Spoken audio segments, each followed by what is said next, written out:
Well, hey, Gundam Maniacs, welcome to another episode of Gundam Explained. In this episode, I'm going to help you find out if Gundam Breaker 4 is worth playing in 2025 or not. Spoiler alert, if you like Gunpla and you like video games, yes, but it might be interesting to see what this game is all about. I'm going to go through the basic loop and the upgrading that you would be doing. Alright, so when you start off, you're in a lobby, which is pretty cool, and you can actually go to network to actually turn on the multiplayer aspect, where then your friends could join you, and then you can join your missions. When building your Gunpla, you actually go to My Room, and then Assembly. And I actually do have some previous videos about this, but I've learned so much more. And anyway, yeah, as you're building your mobile suit, the parts you get in the game, you can just grab what you want, add it on. I've just built this full armor Unicorn Gundam because I really like it. And then you have, the backpack you want to choose, left and right weapons, long range, melee. And there's even these builder parts that are a lot of fun because they're just extra cool, neat things that could have some skills.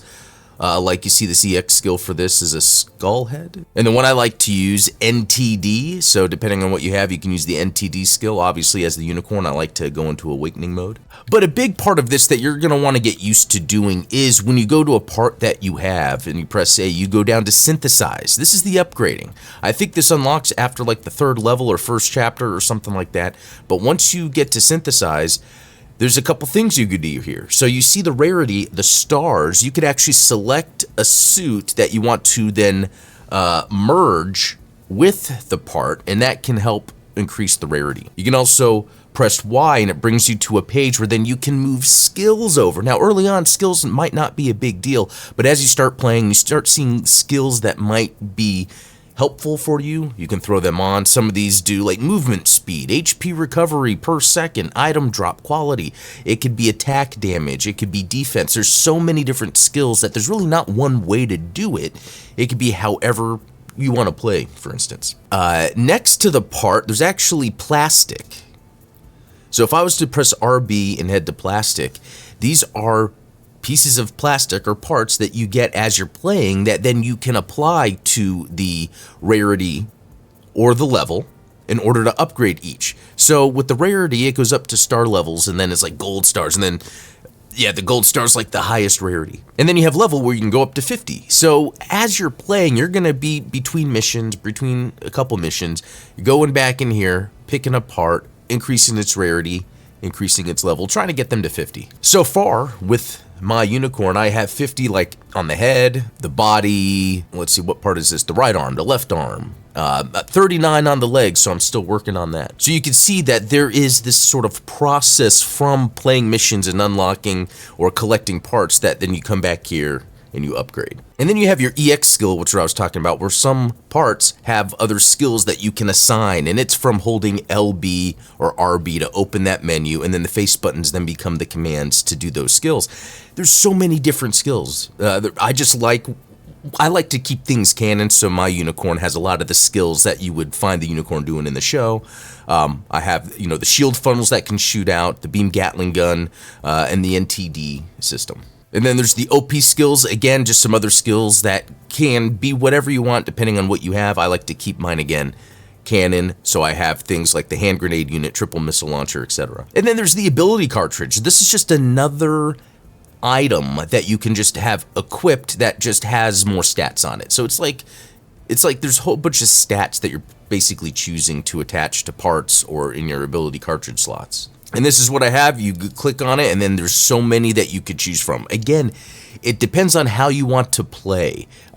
If you want certain attack power, or you want speed, performance, or you want to be able to heal fast. There's even small little things that are very interesting, like hitting enemies to get healed, or making it where it's easier to get parts if you're trying to farm for certain parts. Okay, so that was a quick breakdown of when you're upgrading your mobile suit, what you're going to want to do in between levels, quests, stories every once in a while to kind of keep your mobile suit strong, because it can get pretty hard. Now, if you come down to blueprint, I think this is very important because this is where you can actually save what you've built, just in case you want to build something else and want to be able to go back to it quicker. Now, in my opinion, I think they should have a more seamless sort of function where you can just have a Gunpla built as it is. Like if you have all the parts for like a Master Grade Astray, just have it where then that is a selectable one that you can use. And then if you modify it, that's the blueprint you're saving. Because it is limited, the slots of blueprints, there's a lot here, but if I wanted to have every UC suit built, I would not have enough slots to save them all. Okay, so when playing the game itself, you actually go up to the little pink or red bear here, and you can choose story, quest, bounty hunter, or survival. They all have their own benefits. It's really all just to get parts at the end of the day. Story is the main one you want to go through first, just to go through the story to unlock the levels for quest. Quest is kind of the same thing that you're going through again, but it's just another way to get parts. So like you can see in quest, there's multiple chapters. Each chapter you can change the difficulty. And the higher difficulty, the more stuff you're going to get. So if you're farming, there's this balance of leveling yourself up high enough to be able to play on the harder difficulties to get the higher parts that you can level yourself up with.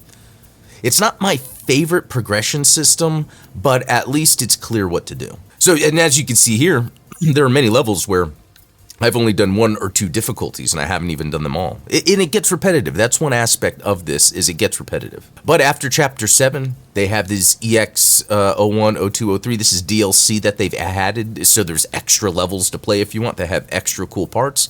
Like this is a level I haven't beat yet, but it looks like I could get Eclipse Gundam parts obtained at S rank. Clearing the mission, I get the fighting knuckles. So it's easy to see from each level what there are of parts that you might want to get or not.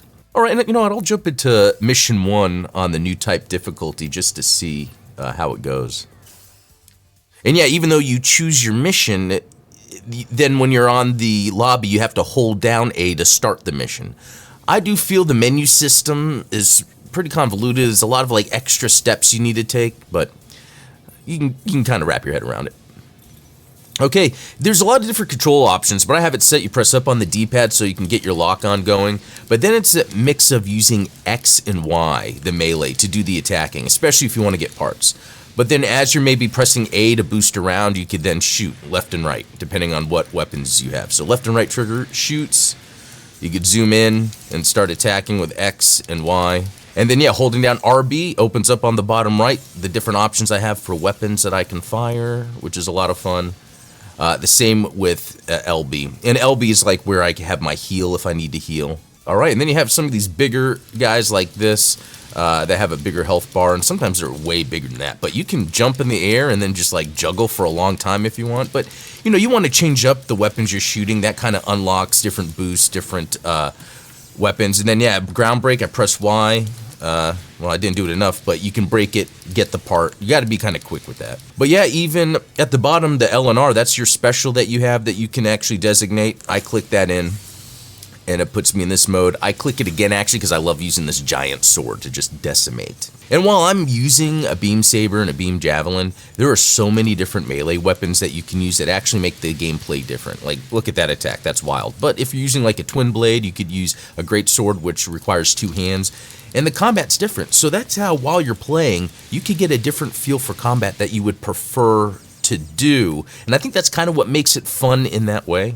Wow, so I actually didn't do good for playing this on new type. I guess I am talking, but it would be S that's required in order to unlock certain things that I want. And when you beat a level, it'll show a screen of the items you've got. There's even an option to sell. You can look at the skills and try to figure out, okay, what do I want from here? But what I'll advise is don't worry about this stuff too early on. It's once you get later on, once you want to start playing on the harder difficulties, that you might want to look at skills and maybe optimize the type of build you want based on the weapons you want to use. All right, back at the pink bear, there's also the option for quest, which quest just seems to be the same thing again. That was story mode, just in other ways to, I guess, play through it again. That kind of pads, you know, the playthrough. And there's achievements, but it's a good way to farm, especially if you just want to lay back and chill with your friends, do some multiplayer and jump into this. There's not much thinking that has to go on. It's kind of a fun, chill experience with friends. I did a live stream recently where I had some people jump on, and it was just kind of fun to do. There's Bounty Hunter, where you fight like other people, but like they're like worth a certain cost. So once you beat them, you can get like, you know, 50 or 60,000 credits, whatever, if you need credits. And then survival is exactly what you think it is. It's where you just survive. And it's actually kind of fun to sit there and just mash buttons. There's an achievement, I think, for 10, 30, and 50. Now, I was in the 20s, and Another issue with this game that occurs is the game crashed. It does the thing where it says like fatal error or maybe fatal crash. I have a screenshot that I'll show. But this happens to me sometimes when I'm just beating a mission, or if I've played for a while, it will just randomly do it. If you search online, there are a lot of people complaining about this crash. This is a well-known issue that a large percentage of people are having. Not everyone, but enough to where you could see it's vocal online. Gundam Breaker 4 crashes. They haven't fixed it yet. And so about obtaining the parts you want to build the mobile suit you want, if it's parts you're not getting from the playthrough, you can actually go to the shop. And the shop might have the mobile suit you want. It's in alphabetical order, obviously, but it goes down huge list. You can actually sort, and I've done this sometimes where I go through and I unfilter, or I go through and filter where there's nothing that is non-UC in the list. Although recently I did build the Mighty Strike Freedom. Yeah, and here's the Mighty Strike, and this was I think through DLC. So it was fun. You know, the parts were there. I bought the box that had the parts, and then I put the parts together, and then voila. Played around with it, but went back to the Unicorn because that was my higher ranked parts, and I'm trying to beat these higher levels on higher difficulties. So there are a lot more features in this game, some that are community driven, like taking pictures, sharing them with others. You can have 24 people in a lobby, even though 3 people can actually go on a mission at a time. So this could be a neat way, and I'd like to do that sometime, where you just get a whole bunch of people in a lobby, looking at each other's mobile suits, kind of building and changing them up there. I think that's kind of a fun, neat element that will probably be more of the Gundam metaverse when that becomes a full thing. But for now, I think as a Gunpla fan and a fan of video games that this is a fun game and worth playing. And I hope by kind of showing you the gameplay loop of just going into missions and then what you do with your parts between missions, upgrading them, I hope that kind of helps you get an understanding of the gameplay loop to make it seem if it's worth it for you. Because yeah, if you like Gunpla and video games, totally.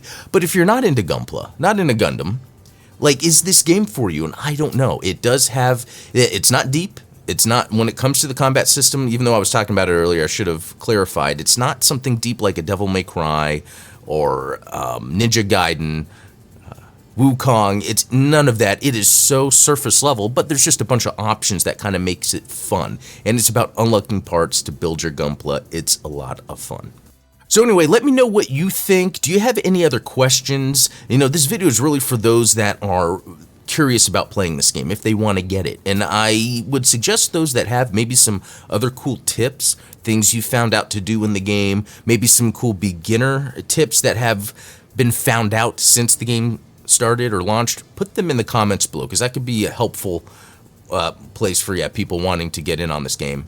And if you're wanting to do some multiplayer, reach out on the Discord. I do want to get some more multiplayer games set up where I'm just streaming, we're just chilling, we're just blowing up Gunpla, getting parts, building stuff, because there's a fun aspect to it for sure. This is not the Gundam game that I want, but I have it, I'm playing it, and I'm having fun with it. So hopefully you can too. Anyway, that's all I got. Thanks for watching. Thanks for Art Rovo Gundam as the sponsor of this channel, and thanks for all the supporters that make this possible. If that's something you're interested in, check the links below. Also, our Discord, that's where we meet up and do some Gundam Breaker 4 stuff. Links in the description for our Discord also. But until next time, be cool.